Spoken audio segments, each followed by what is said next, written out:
감사합니다. 우리 앞뒤 좌우에 계신 성도님들과 인사하겠습니다. 사랑합니다. 축복합니다. 사랑합니다. 축복합니다. 이번 주가 올 들어서 제일 추운 주간이죠. 어제가 영하 10도라고 이렇게 들었습니다. 체감 온도는 한 20도는 되는 것 같아요. 오늘도 아침에 제가 인천을 이렇게 다녀왔는데 바깥 날씨가 얼마나 추운지요. 이렇게 몸이 좀 애린다 이런 생각이 좀 들었습니다. 어찌됐든 이제 겨울이 시작되어졌다 생각하시고, 겨울은 당연히 추운 거예요. 여름은 당연히 더운 것이고, 그러니까 그냥 추운 것을 우리가 잘 적응하는 것이 필요합니다. 잘 적응하셔서 이 겨울도 잘 나시기를 소망하고요. 우리 특별히 추운 날에는 우리 젊은 분들도 마찬가지입니다. 꼭 모자를 좀 쓰셔야 돼요. 그래서 이렇게 추운 것이 바로 우리 몸에 오지 않도록 건강에 유의하셔야 되고, 건강은 장담할 수가 없어요. 그러니까 우리 모두가 건강에 유의하셔서 하나님이 우리에게 주신 귀한 삶을 복되게 살아가는 저와 여러분들 되어주시기를 간절히 부탁드리겠습니다. 아멘. 자, 우리는 지금 사도행전 말씀을 살펴보고 있어요. 지난 주일에 우리가 살펴본 말씀은 바울과 바나바가 이제 2차 전도 여행을 시작하면서 마가 요한이라고 하는 1차 때도 같이 이렇게 행했던 사람이었습니다. 그와 함께 동행을 할 것이냐 말 것이냐, 이거에 관해서 논쟁이 벌어졌고, 결국은 바울과 바나바가 결별해서 따로 이 선교 사역을 감당하게 되어주죠. 바나바 입장에서는 마가가 생질입니다. 조카예요. 그래서 조카를 데리고 같이 선교의 현장에 가는 것은, 조카이기 때문에 가는 것은 아니고, 그가 그렇게 하나님 앞에 귀하게 쓰임받는 그러한 이렇게 제자가 되어주고 일꾼이 되어주기를 간절히 소망하는 마음에 데리고 간 것이고, 또 한번 비록 실수하고 실패는 했지만 경험을 해봤기 때문에 함께 다시 가면 좀 더 유익하지 않겠느냐, 이런 여러 가지 생각을 하면서 이 마가 요한을 데리고 가려고 했던 것입니다. 그런데 바울의 생각은 조금 달랐지요. 왜냐하면 첫 번째 선교 현장이었습니다. 그런데 이 밤빌리아라고 하는 곳에서 그가 대열을 이탈해서 함께 동역하지 않음으로 말미암아 그곳에 같이 복음을 전하러 갔던 많은 이 일꾼들이 큰 어려움을 당한 것입니다. 힘들어진 거예요. 그것이 선교를 중단해야 될 수도 있는 그런 어떤 상황까지 아마 놓여졌던 것이지요. 그러니 그를 다시 데려간다라고 하는 것은 아마 이 바울 입장에서는 온전치 않다. 그를 데려가는 것보다 우리 다른 사람을 데리고 가는 것이 이 선교에 더 유익할 것이다. 왜 더욱더 그랬냐면 1차 전도 여행에 이렇게 다녀온 거리하고 이제 2차 전도 여행을 다닐 거리하고는요, 아마 2배가 되는, 더 멀리 다녀야 되고 더 어려운 문제를 경험할 수 있는 그러한 상황이었습니다. 그러다 보니까 이 마가 요한을 데리고 가는 것이 아무래도 조금 마땅치 않은 것이지요. 그래서 다른 사람을 데리고 그렇게 가자라고 한 것입니다. 한편으로 우리가 생각해 보면 그렇습니다. 우리가 믿음 생활할 때 꼭 기억하셔야 되는 것이 진리의 문제. 진리라고 하는 것은 바뀔 수 없는 문제, 본질의 문제인 거예요. 예를 들어서 우리가 예수 그리스도를 믿으면 구원받는다. 그런데 우리 앞장에서 이야기했던 것처럼 할례를 행해야 되고 율법을 지켜야 구원받는다 라고 하는 이 진리 문제를 왜곡하고 문제를 일으키는 부분에 있어서는 우리가 분명히 아셔야 되는 게, 거기에 대해서 우리가 타협하면 안 됩니다. 왜냐하면 이것은 바뀌어서는 안 돼, 우리에게 있어서 생명같이 지켜야 할 너무나도 귀한 말씀이기 때문에 그래요. 그러니까 진리적 문제가 아닌 비진리의 문제, 본질의 문제가 아닌 비본질의 문제. 예를 들어서 이런 거지요. 인사를 하는데 목례를 할 것이냐 악수례를 할 것이냐, 이거 진리와 상관이 없는 문제예요. 그런데 악수를 했다고 해서 문제가 되는 것도 아니고 목례했다고 이 문제 되는 거 아니라 이 말이죠. 그러니까 이런 부분에 있어서는 우리가 굳이 이걸 꼭 이렇게 해야 된다, 도장 찍어 놓을 필요가 없는 거예요. 지켜야 할 필요가 없는 겁니다. 우리 이 겨울에 되니까는 김장들을 많이 하셔요. 이미 김장들을 끝내셨을 거라 이렇게 생각이 되어집니다. 근데 이 보니까는 김장할 때마다 지역적으로 특색이 다 다르더라고요. 제가 깜짝 놀랐던 것 중에 하나는 김장김치 안에 물고기가 이렇게 눈을 끔뻑거리면서 있는 것처럼 그런 김장할 때 이 물고기를 넣는 그런 지역이 있어요. 저희 시골에서는 그랬던 기억이 없어서 깜짝 놀랐습니다. 근데 먹어보니까 굉장히 맛이 좋아요. 그래서 아하, 이렇게도 할 수 있는 것이구나. 또 어떤 지역은 젓갈을 굉장히 또 많이 넣죠. 그래서 시원하게 이렇게 한다고 합니다. 이 젓갈에 길들여져 있는 사람들은 또 그게 입에 맞아요. 그런데 우리가 교회에서도 이런 김장을 하다 보면은 이 문제 가지고 이걸 어떻게 뭐를 넣어야 되느냐 이것 가지고 싸우다가 때때로 교회를 떠나는 사람도 있어요. 참 이거는 있어서는 안 되는 일이에요. 그냥 비본질의 문제, 이거는 진리의 문제 아닌 거예요. 그러니까 이렇게도 해보고 저렇게도 해봐서 맛이 더 좋다고 하면 그런 걸 선택하면 됩니다. 그러니까 이 비본질의 문제에 있어서는 우리가 좀 더 유연함이 있어야 돼요. 이해하셔야 되고 또 서로 용납해 주시면 절대 문제가 되지 않는 것입니다. 오늘 마가를 데려가느냐 말 것이냐, 이거는 본질입니까? 비본질입니까? 비본질이, 그 본질의 문제가 아닙니다. 데려가는 것이 유익할 수도 있고 또 조금 어려운 문제를 만날 수도 있는 거예요. 그런데 마가 입장에서는 이렇게 또 선교의 현장에 가서 직접 또 경험함으로 말미암아 그의 신앙의 성장도 일어날 것이고 또 알지 못하는 어떤 큰 은혜를 그가 또 체험하고 복음의 쓰임을 받을 수도 있는 거지요. 그러니까는 이것은 본질의 문제는 아닌데 조금 더 유연함을 가지고 서로 이해하고 생각을 좀 더 깊이 해보고 서로 마음을 좀 맞췄으면 더 좋았지 않았겠느냐, 개인적인 생각이 그렇습니다. 그런데 우리가 때때로 이런 일들을 만날 때에 우리가 생각하지 않았고 우리가 계획하지 않았는데 이런 문제가 일어나는 경우도 가끔 있습니다. 그럴 때 어떻게 할 것이냐, 하나님 앞에 맡겨드리는 거예요. 비록 두 사람이 헤어져서 다른 사람들을 데리고 선교의 현장으로 나아가게 되는데 그 선교의 현장이 결국은 더 잘 된 거지요. 복음이 좀 더 효과적으로 더 많은 사람들에게 들려지게 된 것이고 뿐만 아니라 또 다른 사람들을 데리고 갔기 때문에 그들을 훈련시킬 수 있는 계기도 된 것입니다. 그러니 우리가 생각하실 때 이것을 너무 문제화할 필요도 없고 결국 이러한 여러 가지 길들을 통해서 하나님은 우리를 통해 하나님의 일들, 하나님의 역사를 이루어 가신다, 이렇게 생각하시면 또 하나님의 뜻이 있었겠구나, 이렇게 생각하시면 될 줄 믿습니다. 아멘. 그래서 하나님의 일이 지금 진행되어져 가는 것이죠.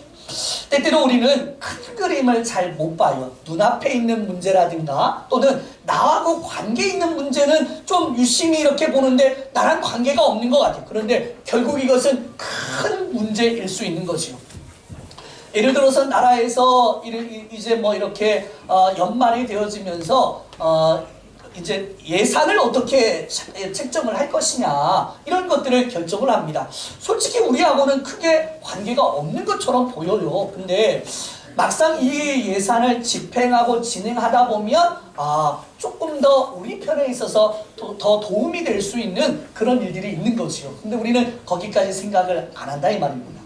그래서 우리의 당장의 눈앞에 있는 문제만 보는 것이 우리의 또 다른 문제이지 않겠느냐 생각해 보시면서 하나님의 큰 계획, 하나님의 큰 뜻을 발견하고 깨닫는 것이 우리에게 더 유익한 줄 아시고 우리 선교의 현장이 지금 하나님의 큰 계획 속에 진행되어져 가고 있음을 깨닫기를 소망합니다.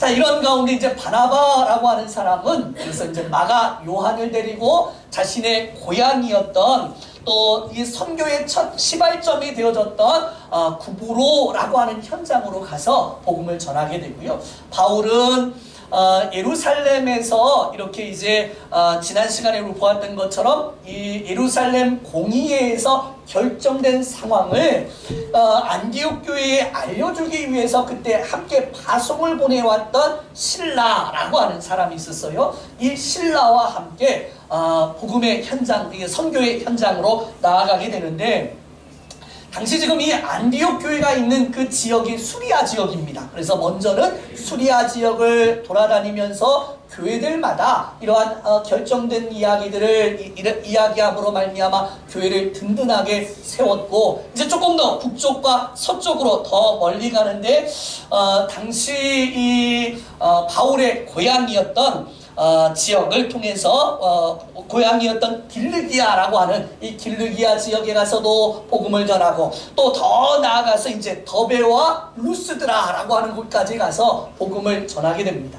근데 오늘 이 성경에 보니까는 이 루스드라라고 하는 곳에서 정말 중요한 만남, 바울의 인생에 있어서 정말 복된 만남, 은혜의 만남을 갖게 되는 거예요. 바로 아들처럼 여겼던 디모데라고 하는 사람을 그곳에서 만납니다. 그래서 저는 오늘 이 본문의 말씀을 통하여서 바울과 디모데의 만남이라고 하는 제목으로 함께 은혜를 나누기를 소망합니다. 한번 따라서 하실까요? 바울과 디모데의 만남. 한 번 더 같이 합니다. 시작. 바울과 디모데의 만남. 아멘. 그렇습니다. 자, 1절 말씀 같이 읽어보도록 하겠습니다. 1절입니다. 시작. 바울이 더베와 루스드라에서 놓이름에 거기 디모데라 하는 제자가 있으니 그 어머니는 믿는 유대 여자이요 아버지는 헬라인이라. 아멘. 이제 바울과 실라가 복음을 전하기 위해서 2차 선교 여행을 떠나게 되는데, 금방 이야기한 것처럼 수리아 안디옥에서부터 시작해서 이제 길르기아 다소로, 그리고 이제 더베로, 또 루스드라로 이렇게 이동을 하게 됩니다. 특별히 이동해야 될 이유가 한 가지가 있었죠.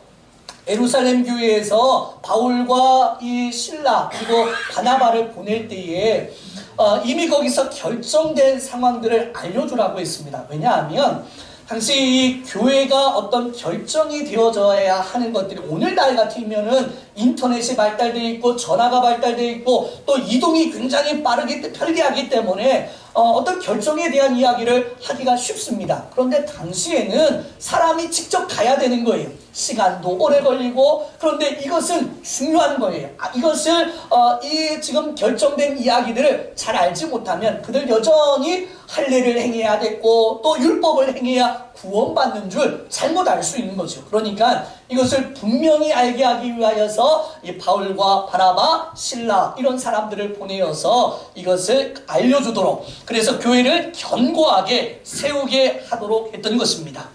그런데 루스드라, 우리 이곳을 1차 선교 여행을 할 때 이미 한번 살폈던 장소입니다. 기억하시나요? 루스드라라고 하는 이곳은요, 바울과 바나바가 마지막 선교, 1차 선교 여행의 마지막 지역이 이 루스드라라고 하는 현장이었습니다. 그곳에서 어떤 사람을 만났냐면, 태어나면서부터 어떤 이유인지 모르지만 걷지 못했던, 걸어보지 못했던 어떤 사람을 만나게 된 거예요. 그러면서 그를 향해서 바울과 이 바나바가 했던 말씀이 내 발로 바로 일어서라, 이렇게 선포를 합니다. 내 발, 한 번도 걸어보지 못했던 사람을 향해서 내 발로 일어서라, 이렇게 선포를 한 거예요.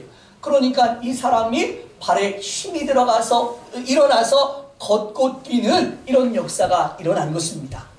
사람들이 이 현장을 보고서 깜짝 놀란 거예요. 그래서 바나바를 향해서는 제우스다 이렇게 이야기하고, 또 바울을 향해서는 허메네스다 이렇게 이야기합니다. 이 사람들이 누구냐면 로마의 신이지요. 로마라고 하는 나라가 그 로마의 신화가 굉장히 발달한 그런 지역 아닙니까? 그러니까 그런 로마의 신이 지금 사람의 몸을 입고 이 땅에 왔다, 그러니 이런 역사가 일어났다, 이렇게 지금 보고 이야기하고 있는 것입니다.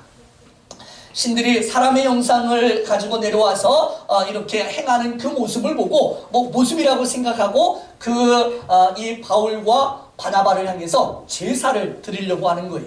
사람인데 마치 신인 것처럼 그들이 생각하고 제사를 지낸다. 이것에 깜짝 놀라면서 이렇게 옷을 찢으면서까지 나에게 그것을 말하라. 우리는 당신들과 동일한 사람이다. 우리도 사람인데 사람에게 제사를 하는 것, 그건 말이 안 된다. 이렇게 하면서 그들이 행하려고 했던 제사를 맡게 되어지죠. 근데 여기까지는 좋았습니다. 그런데 그때에 안디옥과 이고니온이라고 하는 곳에서 유대인들이 내려온 거예요. 이 유대인들이 내려왔는데 바울을 보자마자 돌로 쳐서 거반 죽게 합니다. 그러니까는 이 루스드라라고 하는 곳은 그러한 하나님의 역사도 있었지만 죽을 뻔했던 그런 장소인 거예요. 돌에 맞아서. 그런데 지금 바울과 이 지금 신라가 다시 이곳에 왔다. 이유가 있었던 겁니다. 그가 고난을 받았고 어려운 문제를 만났지만 이곳에서 복음을 전하다가 한 사람을 만난 거예요. 그 사람이 오늘 성경에 기록되어져 있는 디모데라고 하는 아들과 같이 여기는 그 디모데를 만난 것입니다. 자, 디모데, 오늘 이 디모데를 좀 살펴볼 건데요. 디모데의 이름의 뜻이 무엇이냐? 하나님께 사랑을 받은 자다 라고 하는 뜻을 가지고 있습니다. 하나님 앞에 사랑을 받은 자. 사랑하는 성도 여러분, 저와 여러분들이 하나님 앞에 사랑받은 자인 줄 믿기를 소망합니다. 아멘. 하나님의 사랑을 받았다. 하나님이 그 디모데라고 하는 사람을 사랑했고 그가 살아가는 데 있어서 도우시고 인도해 주시고 함께해 주심으로 말미암아 늘 그 은혜를 경험하며 산 사람이다 라고 하는 그러한 뜻을 가지고 있는 겁니다. 그런데 정말 그의 이름처럼 디모데라고 하는 사람은 하나님의 은혜와 사랑을 받아서 예수님을 만났고 또 만난 정도가 아니라 제자가 되어졌고 그 제자가 다른 제자가 아니라 바울, 당시 복음을 가장 강력하게 이렇게 선포했던 그 시대에 예수님 다음으로 힘있게 사역을 했던 이 바울의 제자가 되어졌다. 이렇게 이야기하죠.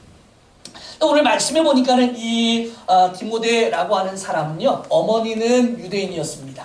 그런데 아버지는 헬라 사람, 그러니까 지금으로 말하면 그리스 사람인 거예요. 헬라 이 그리스 사람과 유대인이 만나서 결혼을 하게 되어졌다. 이렇게 이야기합니다. 근데 어머니를 통해서 하나님에 대한 말씀 훈련을 계속 받은 거지요. 성경이 다른 성경에 보니까는 그의 조부모 외조모가 로이스고 어머니가 유니게다 이렇게 설명합니다. 그러니까 그의 어머니와 또 할머니를 통해서 하나님이 어떤 분이시냐, 또 하나님께서 우리에게 약속해 주셨는데 하나님의 아들을 이 땅에 보내주시겠다 이렇게 말씀했고, 우리는 그렇기 때문에 하나님 앞에서 믿음을 잘 지키고 살아가야 된다 라고 하는 정말 신앙에 있어서 중요한 이 복음에 관하여서 듣게 되었고 배우게 되었고 또 그렇게 살아갔던 사람인 것입니다. 그래서 성경이 이를 향해서 뭐라고 표현하냐면 청결한 양심을 소유했던 사람이다. 거짓 없는 믿음을 가졌다. 이렇게 말해요. 그러니까 이 사람 성향 자체가요, 너무 성실하고 다른 사람에게 악을 행하지 아니하고 또 무엇보다도 하나님의 뜻대로 살려고 애를 썼던 그런 사람인 것이죠. 그런 그를 바울이 만난 거예요. 그래서 그에게 복음을 전했고 그가 예수님을 믿게 되었고 새로운 인생, 그 구약 성경에서 이야기했던 분이 바로 예수님이시구나 라고 하는 사실을 깨닫고 믿음으로 살아가던 그런 사람이었던 것입니다. 성경에서 종종 이러한 사람, 제자라고 또 표현하고 이러한 사람들을 향해서 그리스도인이다 이렇게 표현한 참된 그리스도인, 무슨 말이냐면 오직 주님을 따라서 믿음으로 살아가는 그러한 사람들, 말씀에 순종하고 그 말씀을 또 말씀대로 이렇게 삶을 살아가는 구별된 그러한 사람들이라고 이렇게 말할 수 있습니다. 그런 그리스도인이 되어서 삶을 살아가던 바로 이 디모데를 지금 바울은 다시금 만나기 위해서 간 거예요. 얼마나 보고 싶었으면, 또 그 앞에서도 이야기한 것처럼 자기가 돌에 맞아서 죽을 뻔했는데도 불구하고 또 그 현장에 가서 이렇게 이 디모데를 만났겠습니까? 또 다른 의미에서 생각해 보면 디모데는 바울의 사역에 있어서 꼭 필요한 사람이었기 때문에 그를 만나고자 하는 마음을 가지고 지금 이 루스드라라고 하는 곳에 가게 된 것입니다. 나중에 성경을 찾아보니까는 이 디모데에 대한 표현들이 몇 가지가 이렇게 나와요. 고린도후서 1장 1절에는 디모데를 향해서 형제 디모데 이렇게 말합니다. 바울과 바울의 친형제와 같은, 비록 같은 저기는 아니지만 그래도 형제처럼 여기는 그런 사람이다 이렇게 말을 했습니다. 또 디모데 전서에 보니까는 믿음의 참 아들이다, 믿음으로 낳은 아들이다. 그를 볼 때마다 그래서 이렇게 믿음으로 성장한 사람들이 얼마나 귀하냐라고 하는 것을 바울이 깨닫는 것이고, 또 디모데후서 1장 이전에는 사랑하는 아들이라고 이렇게 표현합니다. 저희가 목회를 제가 이렇게 감당하면서 우리 성도들이 와서 예배를 드리는데 이제 한 주 한 주 지나면서 믿음이 조금씩 이렇게 자라나가는 성도들의 그런 모습을 볼 때요. 지금 오늘 이 바울이 디모데를 향해서 바라보는 그 심정, 그 마음을 제가 조금씩 이해가 되는 것입니다. 어떻게든 하나님의 뜻 가운데 살아가려고 애를 쓰고 또 그 가운데 하나님의 은혜를 체험하고 살아가는 우리 성도들이 정말 이렇게 다 되어주시기를 간절히 소망하고요. 주님이 우리를 부르신 겁니다. 하나님의 부르심 앞에 아멘하고 순종하며 살아가는, 그래서 하나님 앞에 귀 쓰임 받는 저와 여러분들 되어주시기를 간절히 부탁드립니다. 아멘. 자, 2절 말씀입니다. 같이 읽습니다. 2절 시작. 디모데는 루스드라와 이고니온에 있는 형제들에게 칭찬받는 자니. 아멘. 근데 디모데가 어떤 삶을 살았는지 우리가 모르니까 성경이 자꾸 알려주고 싶으신 거예요. 그래서 우리가 알려줍니다. 그런데 그를 향해서 표현하는 단어가 형제들에게 칭찬을 받았다. 여기서 말하는 형제라고 하면 믿음의 형제들을 의미하겠지요. 그래서 함께 믿음으로 이렇게 신앙생활하고 있는 여러 사람들이 디모데를 보면서 이야, 정말 이 디모데는 착한 사람, 믿음의 사람이다, 이렇게 지금 인정을 하는 겁니다. 그런데 오늘 말씀을 또 보니까는 루스드라 뿐만 아니라 이고니온이라고 이야기합니다. 루스드라는 지금 이 디모데의 고향입니다. 고향이니까는 많은 사람들 서로 이렇게 알고 있으니까 그들이 디모데 하면 이렇게 인정할 수 있죠. 그런데 이고니온, 더 넘어는 더베라고 하는, 그러니까 지금 이 디모데가 살고 있는 지역의 그 주변 지역에 있는 사람들까지도 바로 이 디모데라고 하는 사람을 칭찬하는데 칭찬이 자자한 거예요. 그만한 삶을 살았던 사람이다, 오늘 성경이 이야기하죠. 어떻게 이렇게 칭찬을 받을 수 있느냐? 그렇지 않습니까? 우리가 이 지역 사람들도 우리를 잘 모르고 여기 수많은 사람들이 우리 이렇게 사는데 사실 만나면 뭐 이렇게 우리 칭찬 많이 하지 않잖아요. 근데 다른 지역, 이 멀리 있는 곳에서 있는 사람들까지도 디모데를 칭찬했다. 무슨 말이냐면요, 그만큼 그는 삶에 있어서 성실한 사람이었어요. 아까 앞에서 그랬습니다. 이렇게 그의 삶의 모습 가운데 거짓이 없는 사람이다, 이렇게 얘기했잖아요. 성실했고, 그런데 이 성실함이 그냥 몸에 배겨서 성실한 것이 아니고 하나님을 믿는 믿음의 사람이기 때문에 이렇게 살아야 된다 라고 하기 때문에 그가 성실했던 것입니다. 그러니까 하나님의 말씀을 아는 정도에서 끝나는 것이 아니라 그대로 그 삶을 살아내리는 그런 사람, 바로 이 디모데가 그랬다 이 말이죠. 궁금해요.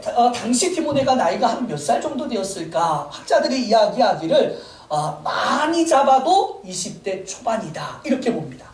20대 초반의 젊은 청년임에도 불구하고 그가 하나님을 사랑했고 또 삶으로 그렇게 살아들였고 많은 사람들에게 칭찬을 받을 만한 그러한 삶을 살았다. 사랑하는 성도들, 오늘 우리가 도전받기를 소망합니다. 우리를 통하여서 우리 주변에 있는 사람들이 우리를 바라볼 때에 정말 예수 믿는 누구, 예수 믿는 그분은 정말 다르더라, 이렇게 인정받는 저와 여러분들 되어주시기를 간절히 부탁드리겠습니다.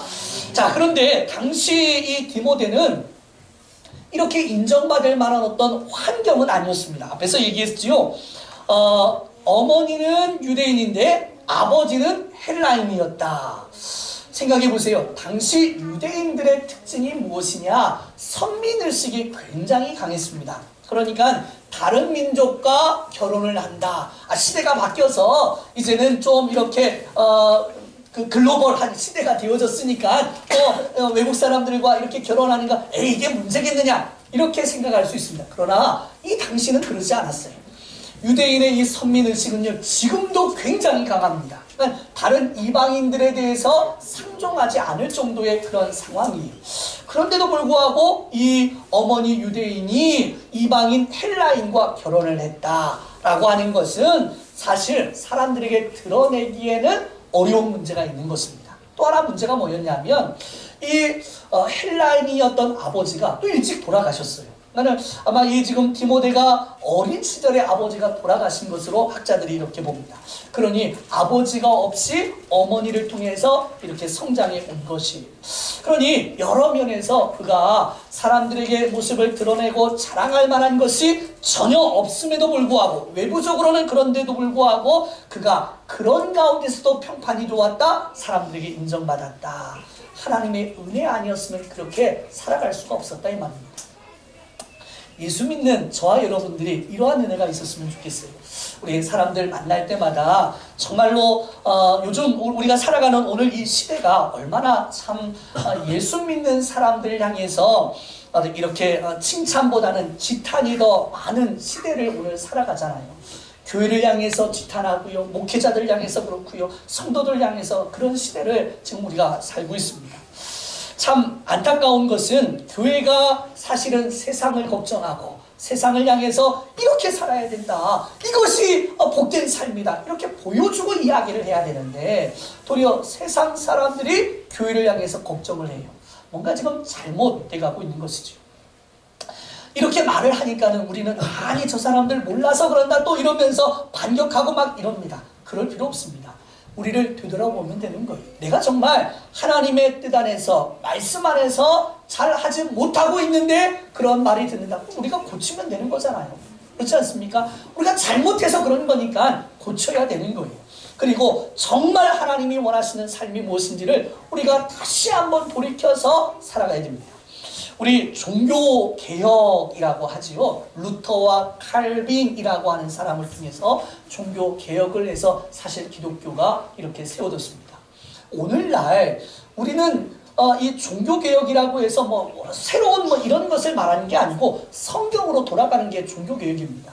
근데 결국 우리가 하나님 말씀으로 돌아가지 아니함으로 말미암아 세상 사람들의 지탄을 받는 거예요. 그렇다고 하면 다시 돌아가야 된다 이 말이죠. 말씀 앞으로 돌아가야 되고, 목회자가 생각을 가지고 그냥 이야기하는 그런 예배가 아니어야 하고, 하나님의 말씀을 우리가 풀어줌으로 말미암아 그 말씀 속의 의도를 깨닫는 것이 마땅해야 되는 것입니다. 그래서 우리 꼭 기억하실 때 성경으로 돌아가야 되고, 말씀으로 돌아가면 우리 세상 사람들이 믿는 믿음의 성도들을 향해서 충분히 분명하게 칭찬하고, 역시 저래야지, 예수 믿는 사람들만큼은 저러면 안 되지 라고 하는 그러한 이야기가 들려줄 줄 믿습니다. 그래서 저와 여러분들을 통해서 선한 영향력을 끼칠 수 있는 믿음의 성도님들 되기를 축복합니다. 아멘. 우리 종종 우리가 하나님이 이 땅에 보낸 대사다, 우리가 이런 얘기를 해요. 대사, 그 신분이, 우리는 하늘의 신분을 가지고 있는 사람입니다. 세상 사람들은 그래서 그 사람들을 자꾸 쳐다보게 되는 거예요. 왜 그렇습니까? 뭔가 좀 다르니까, 저 사람들에게는 뭔가 있을 것 같으니까 보게 되는 겁니다. 예수 믿는 사람들에게 지적한다 이렇게 생각하지 말고, 우리를 통해서 그 향기가 나타나고 빛이 나타나서 우리를 통해서 저들이 위로를 받고 힘을 얻기를 소망하는 마음이구나, 이렇게 생각함으로 말미암아 정말 복되게 우리가 받은 이 복을 우리 다른 사람들에게 흘려보낼 수 있는 믿음의 성도님들 되기를 다시 한번 축복합니다. 아멘. 그렇습니다. 자, 이러한 가운데서 이제 3절 말씀인데요, 이 디모데를 선교의 현장으로 데리고 가려고 하는 거예요. 같이 읽습니다. 시작. 바울이 그를 데리고 떠나고자 할새 그 지역에 있는 유대인으로 말미암아 그를 데려다가 할례를 행하니, 이는 그 사람들이 그의 아버지는 헬라인인 줄 다 알미러라. 아멘. 이제 바울이 지금 그 디모데, 아들과 같이 여겼던 디모데, 제자인 디모데를 데리고 선교의 현장에 가려고 하는 거예요.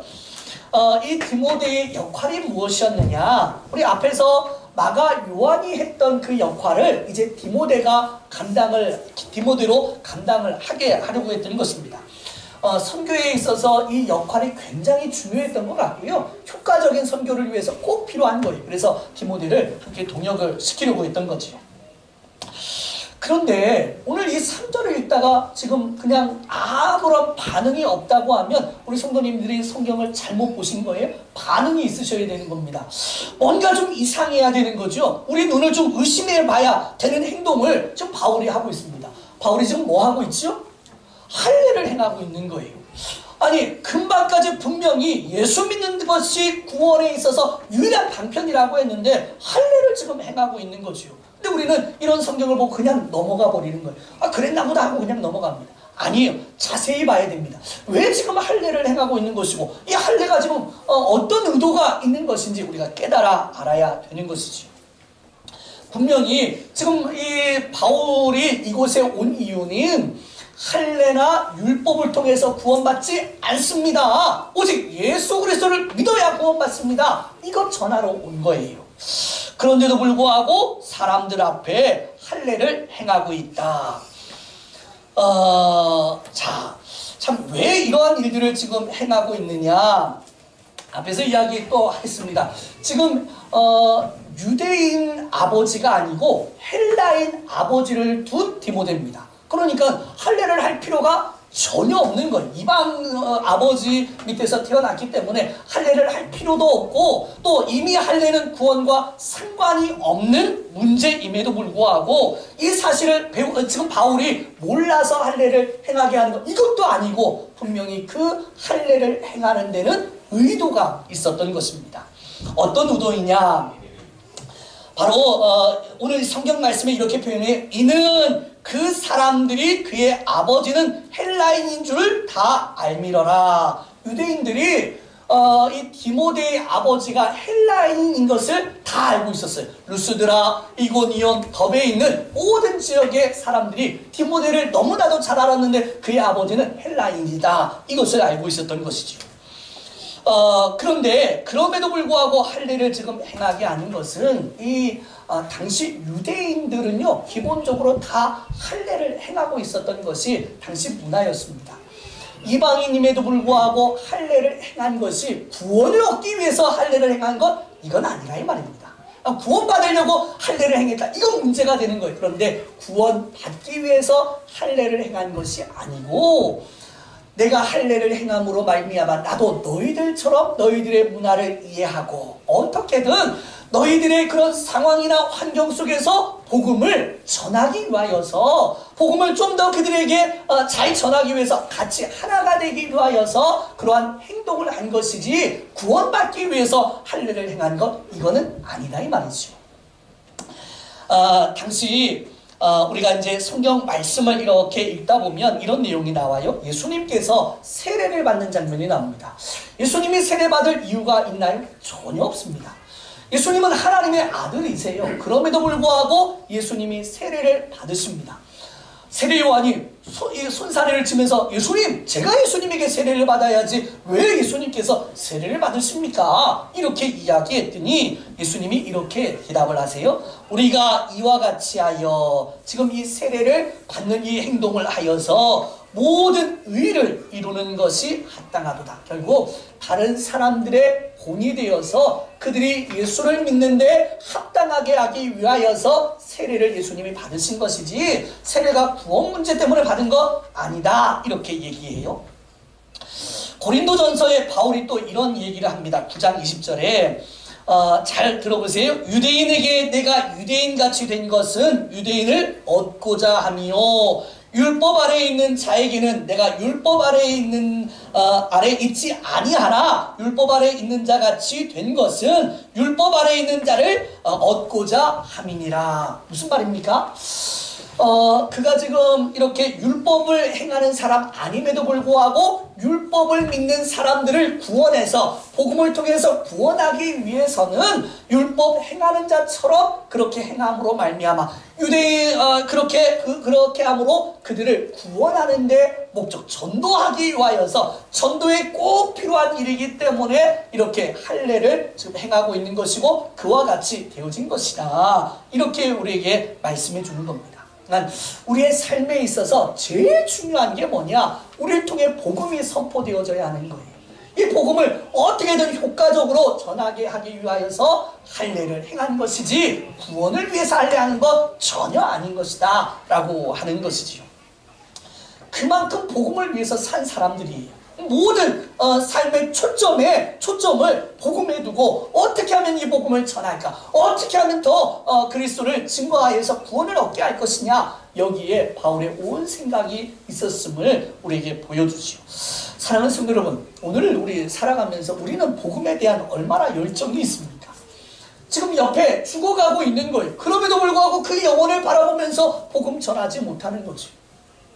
그렇다고 하면 우리의 마음속에 정말 이 복음이 그만큼 자리를 잡고 있느냐 한번 의심해 봐야 되는 것입니다. 불쌍히 여겨야 되고 어떻게든 저가 예수 만날 수 있도록 기도하고 또 말씀 전함으로 그렇게 해서 그들을 전도해야 되는데 우리 그렇지 않고 있는 거예요. 바울은 오직 복음에만 관심이 있었는데 우리는 복음에 그만큼 관심을 갖지 않고 살고 있는 것입니다. 먹고 사는 일에 바쁘니까. 그래서 내 입장에선 나만 생각하니까는 다른 사람이 눈에 안 들어오는 거예요. 죽어가고 있는데도 불구하고 그냥 방치하고 있는 것이 오늘 우리의 모습이지 않느냐 생각해 봐야 합니다. 이 땅에 주신 것 중에 가장 좋은 복, 비교할 수 없는 복, 바꿀 수 없는 복, 이 인생이 가지고 있는 최고의 복이 예수 그리스도인 줄 믿기를 소망합니다. 예수님 만나면 뭐 해야 하는 게 아니에요. 뭐 어떤 일을 해서 우리가 구원받는 게 아니라 그저 예수님 믿기만 하면 구원이 그냥 오는 거예요. 얼마나 쉽습니까? 뭐 헌금을 이만큼 해야 된다 이렇게 얘기하지 않습니다. 성경이 그렇게 얘기하지 않아요. 예수님 믿기만 하면 다 이렇게 쫓아오는 것이 구원이다. 세상에 어떤 종교가 그렇게 말합니까? 몰래 신을 섬겼던 사람은요, 잘 들어보세요. 자식을 몰래 신에게 태워서 드려야 구원을 받는다고 합니다. 가장 소중한 자식을 태워서 드렸다니까요. 우리 그렇게 얘기 안 합니다. 오직 예수님 믿기만 하면 구원받는다. 믿는 게 어려운 거예요? 어렵지 않습니다. 최고로 쉬운 거예요. 그런데 이 최고로 쉬운 이 복음을 안 믿는 게 너무나도 안타까운 거지. 그래서 우리 어려운 사람들 만날 때마다 이 마음 가지시고 복음 전하시고, 우리 사업하시는 분들은 사업할 때 이 마음 가지시고 우리 아이들에게 어떻게든 더 복음을 전할 수 있는 기회를 만드셔야 됩니다. 이것이 우리에게 주신 하나님 사명인 줄 깨닫고 이 일에 최선을 다하는 저와 여러분들 되시기를 간절히 부탁드립니다. 아멘. 자, 이제 4절 말씀입니다. 같이 읽습니다. 시작. 여러 성으로 다녀갈 때에 예루살렘에 있는 사도와 장로들이 작정한 규례를 그들에게 주어 지키게 하니. 이제 이 디모데를 데리고 선교의 현장에 이제 가게 된 겁니다. 그런데 오늘 말씀해 보니까는 여러 성을 다녔다. 그러니까 루스드라뿐만 아니라 이제 그 주변에 있는 비시디아, 안디오, 또 그 주변에 있는 국가 계속 나라들을 다니면서 복음을 선포하게 됩니다. 복음 선포할 때 잊지 아니한 한 가지가 있어요. 예루살렘에 있는 사도와 장로들이 작정해서 그들에게 이야기해 주라고 했던, 예루살렘 공의회에서 결정된 그 상황을 가는 곳마다 이야기했다고 합니다. 그랬더니 자 5절 말씀 그 결과를 이야기해요. 같이 읽습니다. 시작. 이에 여러 교회가 믿음이 더 굳건해지고 수가 날마다 늘어가니라. 아멘. 보세요. 다른 것 아닙니다. 말씀대로 가르치고 말씀대로 선포했더니 그 결과가 믿음이 더 굳건해졌고 또 성도들은 늘어간다. 우리가 어떤 특별한 다른 성경 외에 다른 어떤 행동이나 이런 것들을 통해서 복음 전하는 게 아니고요. 성경이 이야기한 대로만 전하는 거예요. 성경이 이야기하고 있는 예수님을 우리는 있는 그대로 전하면 성도들은 굳건해지는 것이고 또 그 말씀을 받는 주변 사람들은 주님 앞에 나와서 구원을 받는 그런 역사가 일어나게 되는 것입니다. 한국 교회도 마찬가지고 자녀 교육에 있어서 조금 이렇게 혼돈이 되어지는 것 중에 하나가 부모의 일관성 없는 교육 태도라고 이야기하지요. 교회도 어떤 기준이 분명히 있어야 됩니다. 그렇다고 하면 그 기준이 무엇이냐? 우리는 다른 게 아니에요. 하나님 말씀입니다. 말씀이 우리의 삶의 기준이고 이 말씀을 벗어나서는 우리는 어떠한 말도 할 수 없는 거지요. 이 기준된 말씀을 찾고 가르치고 알려주고 깨닫게 하는 것이 목회자의 사명이고, 오늘 우리가 예배를 드리면서 두 가지입니다. 예배는 우리를 태워서 주님 앞에 드리는 헌신의 모습입니다. 예배를 통해서 드리는 거예요. 우리를 드리는 겁니다. 과거에는 제물을 잡아서 태워서 드렸지만 이제는 그렇게 안 하고 우리의 마음을 다해서 올려드리는 이것이 바로 예배이지요. 그 가운데서 우리가 하나님으로부터 받는 것이 말씀인 거예요. 말씀을 지금 받습니다. 말씀은 제가 이야기하는 것 아니고 성경이 이야기한 것 그대로 전하는 것인데 우리가 좀 더 쉽게 이해하도록 전하는 거예요. 어떤 분들은 그러다 보니까는 좋은 것만 이야기합니다. 이 성경에 있는 것 중에 좋은 이야기만 다 끄집어내서 말씀을 전해요. 성도들 좋지요. 그러나 성경에요, 좋은 것보다 안 좋은 것이 70%는 전체 비중의 약 70%가 됩니다. 무슨 말이에요? 그만큼 이 말씀을 들으면서 뜨겁게 깨달아야 될 것들이 많다 이것입니다. 근데 이 말씀은 안 전하게 되는 거예요. 우리가 연이어서 이렇게 성경을 보다 보면 좋은 것이든 나쁜 것이든 성경에 있는 대로 다 전하게 됩니다. 사랑하는 성도 여러분, 말씀을 우리가 잘 먹어서 건강하게 세워지기를 소망하고 정말 주님이 원하시는 그런 믿음의 삶을 살아가기를 간절히 축복합니다. 아멘. 말씀을 정리합니다. 사랑하는 성도 여러분, 오늘 이 두 번째 선교 여행, 이 선교 사역에 있어서 바울은 디모데라고 하는 믿음의 동역자와 함께 이 사역을 동행하게 됩니다. 우리 교회 안에 정말 우리 모든 성도들이 다 디모데 되어지기를 소망합니다. 저 혼자 목회하는 건 절대 아니고요. 우리는 교회가 목회는 교회인 거예요. 교회. 이 교회가 하나님의 뜻을 잘 따라가는 것이 하나님이 가장 기뻐합니다. 성도들이 많으냐 적으냐 이거 절대 중요하지 않습니다. 그 교회의 성도들이 다 같이 하나님의 은혜 속에 살아간다고 하면 그게 제일 복된 거예요. 많은 양무리들이 있었습니다. 그런데 그들을 잘못 이끌어갔다. 그 목회자는 참 불행한 목회자가 되는 거예요. 우리 교회는 건강한 교회, 하나님 앞으로 잘 연결되어지는 그런 교회 되기를 소망합니다. 두 번째, 정말로 복음에 대해서 열심을 갖는 우리 모두가 되기를 소망합니다. 우리에게 주신 가장 귀한 복음, 이것은 그 무엇과도 바꿀 수 없는 복음, 이것을 우리가 잘 받고 나눌 수 있는 우리 모든 성도님들 되셔서 하나님 앞에 복된 인생으로 삶으로 살아가시기를 간절히 축복합니다. 기도하겠습니다.